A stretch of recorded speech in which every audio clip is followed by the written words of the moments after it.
In this week's Sidra of Shmot, we have the famous story of Moshe killing the Egyptian. What happens is he comes out to see his brothers, to see his fellow Jews enslaved and oppressed, and he sees this Egyptian taskmaster mercilessly beating a Jew. And then Moshe looks here and there, he sees there's no person, he kills the Egyptian and buries him in the sand. He thinks he's gotten away with it, but Pharaoh finds out, Vayivakesh Hamito, and Pharaoh seeks to kill him. Moshe has to run away to Midian. But when I read that, it bothered me. Why is Moshe having to run away? Why does he not have some kind of diplomatic immunity? Why isn't Pharaoh willing to spare his life? After all, surely he's viewed in some ways Pharaoh's grandson, raised by Pharaoh's daughter. Wouldn't he be a little bit beyond or above the law?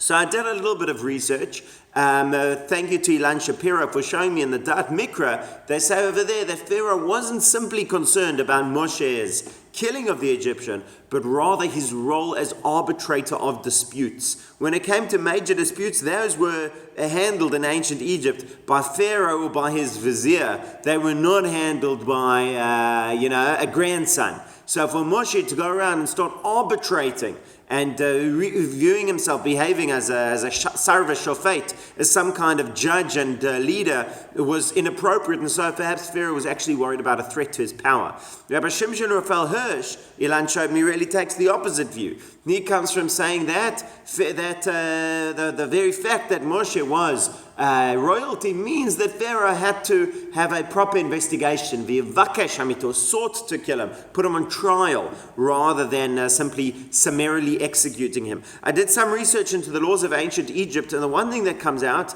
is that no one was above the law in ancient Egypt. In fact, you did not get an exemption just because you were a nobleman. Even killing a slave was punishable by death in Egypt, as opposed to, for example, the Roman Empire, when a person could kill slaves with impunity. Killing a slave was punishable by death. So then I was wondering, based on that, if killing a slave is punishable by death, so then the Egyptian taskmaster should have been. And perhaps the answer is, well, had he killed the slave, then there would have been something to talk about. It could well be that Jews were an exception to this general rule in ancient Egypt. But the fact is, Moshe did kill the Egyptian taskmaster, and they did not seem to have a distinction in ancient Egypt between murder and manslaughter. So those are a couple of points to think about. Now, the one thing is, it says, Moshe looked this way and that when he saw there was no person. On a simple level, it means there was nobody watching.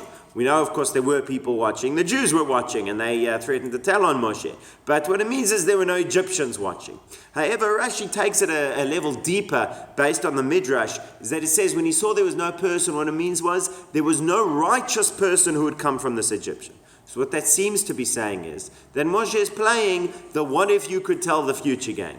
If you could tell the future and you would see that this great criminal would eventually have a son who would do something wonderful for the world, who would cure cancer, should you refrain from executing the criminal because of the son? And Moshe seems to be investigating that, which really would undermine the entire criminal justice system if every time you want to weigh up the infinite future consequences of every action.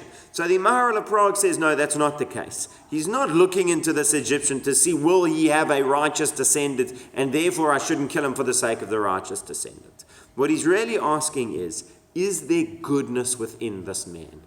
How would we see if there's goodness within this man? If he has a child who is righteous, then obviously there is some good within him as well.